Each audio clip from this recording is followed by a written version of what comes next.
On July 13th, a group of 40 educators from Canada, the United States, Germany, and Japan gathered in Beijing to start the Peace and Reconciliation Tour, organized by Toronto Alpha. The tour lasted for 15 days, visiting Beijing, Harbin, Nanjing, and Shanghai in China, and Seoul, South Korea. This diary unfolds the inner feeling of those who participated. July 16th, Saturday, Beijing, hot. The devastation experienced by individuals who suffered was made personal and tangible through the testimonies of the victims. The hardship of the forced labor survivors at the slave labor camp in Japan made me shiver. But it was the lack of support from the community to Madame Lu, survivor of Chinese comfort women, that broke my heart, as she stated that she did not feel like a human because of her experience. I saw the deep sadness in her eyes and a wound too deep to heal.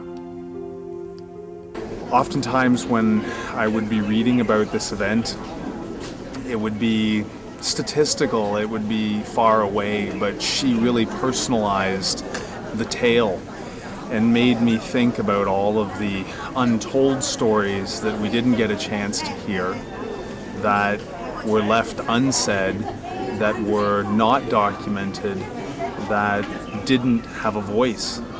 And when I listen to the stories of the comfort women, I look across the room and I look at my daughter and I think, as a mother, you know, how could I protect her? And what are the feelings that she would have if she would have had her innocence taken away from her in a violent manner?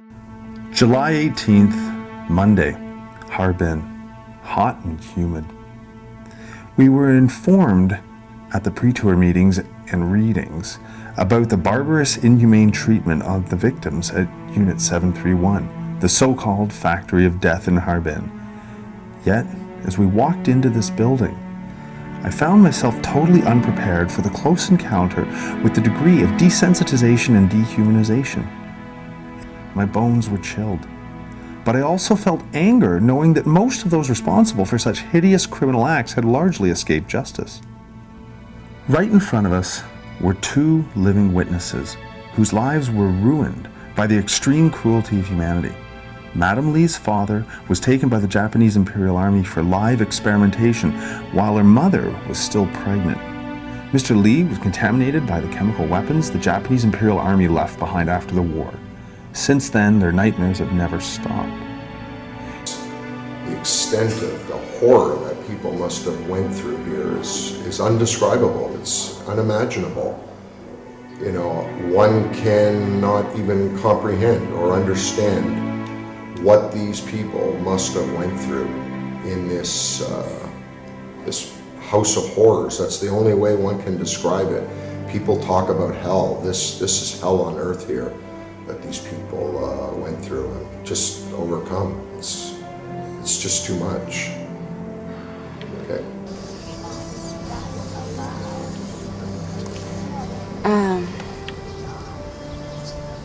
It's really hard. It's really hard. As we approached the building, I almost felt I heard the voices of people screaming. How can we degrade ourselves and degrade others to the point their lives mean are so meaningless to us that we can do projects on them and testing on them and develop larger ways to kill more and more people in such a way. I really questioned humanity on so many levels as I walked through there. It's pretty unbelievable to think that it took place, that still people don't know about it. July 20th, Wednesday, Nanjing, humid and hot. We visited the former Jinling College, a Nanking massacre survivor. She narrated her painful story, traveling back and forth in time. She began by saying, "I don't know how many times I have told my story. I had died many times." Her words pierced my heart.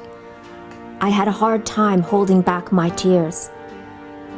I returned to the hotel, sat in the dark, and had a long cry. After coming to China and Nanjing, I feel a great responsibility to do something. I can no longer say, I do not know. Nanjing can happen to any country. We can never assume it won't. As a woman, how can we feel anything but rage and sorrow and regret and hurt? Her story needs to be told, and it needs to be told to a worldwide audience. And of course, the answer is yes, because we have so many different aspects of evidence.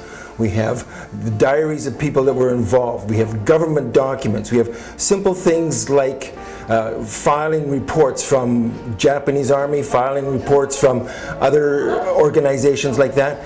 And of course, we have survivors, people who are there. Even though they may have been young, 14 or 15 years of age, those memories are so imprinted on these people that they'll never forget. And you can tell by the way they express their stories that they're telling the truth. Saturday, July 23rd, Shanghai, hot and sunny. Today, we visited the site of a former comfort station, the House of Horror, to many innocent young women. I stood in the courtyard and closed my eyes. Echoes of innocent women and young girls begging, crying, praying, screaming for mercy were bouncing back and forth. I also imagined the laughter, the shouted insults, and the threats of the Japanese soldiers. I looked up at the balconies that encircle it. How many of those young girls sought to end their unbearable pain and fear by jumping from the second-story balconies onto the stone-paved ground? None of us left this house with a smile. It's a very difficult place to come to. I'm overwhelmed with what might have happened in this room, and I'm angry, and I'm outraged. And I think when it comes to violence, all violence is unthinkable, but sexual violence, I think, is the worst kind of violence because it robs a woman of her dignity and her soul. And the things that happened here 70 years ago still haven't been addressed, and they still haven't been brought to the world's attention by and large, and they haven't been apologized for. For me, they're heroes.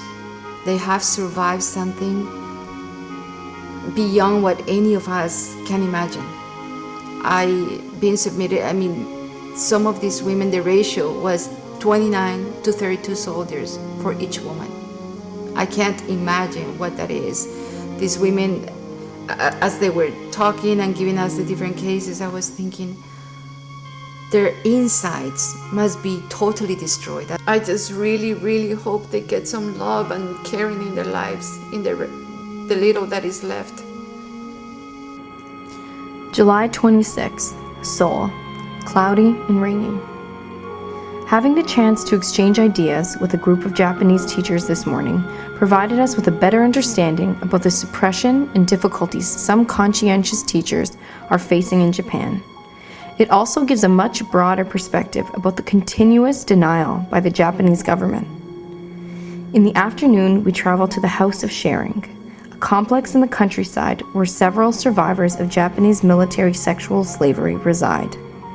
If anyone should have a tranquil and peaceful place to live, it would be these women who suffered unspeakable torture for so long.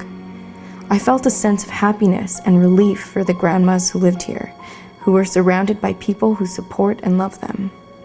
Grandma Gill, another survivor of Japanese military sexual slavery, shares her heart-wrenching stories with a voice shaken with anger and disparity. I have felt a connection, being a woman myself and listening to their stories, talking about the sense of shame and even not only was it the shame during their torture and their experiences as being raped by countless men, but also the experiences of shame after the war, how they were treated by their neighbors, their families, their husbands, their children. It really resonates in my heart because as an Asian woman myself, I understand what words could have been said to them, what kind of tones that they would have heard, and what kind of very demeaning feelings that they would have been felt. July 27th, Seoul, heavy storm. This morning, we had a chance to listen to the testimonial of a Japanese veteran who once was trained how to kill in China. I wonder how many times the scene of killing his first victim appeared in his mind after the war. Perhaps, in another way, he's also a victim. Past participants mentioned that attending the Wednesday demonstration in front of the Japanese embassy in Seoul was the perfect finale for the tour. I definitely agree. Though it was the first time the Grandmas could not attend the demonstrations, which started 10 years ago. And despite the heavy rain downpour, our hearts beat for the Grandmas. It was this morning when I went with other tour members in front of Japanese embassy that we participated in the demonstration. This moment was so powerful to me because when I look at the website or when read about these Korean and other protesters, it was as if they are against me as well. But when I went there, I instantly realized that my friendship, my community in Canada, in Japan are rather on this side of the group, and I was sort of positioned against the government, and it was so normal, so natural to me, and it was a great realization. This educational excursion was an informative yet very trying experience. Throughout all of this, we were challenged, shocked, angered, and at times brought to tears from the stories and testimonials we heard. As a teacher, that's the fundamental core thing that I believe in, that the children can change and the future can be better if we convince the children that there's a better way of doing things than how we used to do them in the past. And I think it's our job, and it's incumbent upon us, today's generation of activists and all people who care about humanity and who care about building a better world and care about peace, to ensure that these stories carry on and are told and retold so that the world becomes aware of what happened in this atrocity. Definitely, that's what we should be doing. Educators should be providing the information so that we don't repeat this again. Otherwise we will, and we know we have. And the reason it continues to happen is because we haven't done a very good job of ensuring that students and society is informed about these terrible atrocities taking place. Instead, we have nations and people that can deny this taking place, and that's wrong. So educators are the key, in my view. The tour has been beyond my expectations.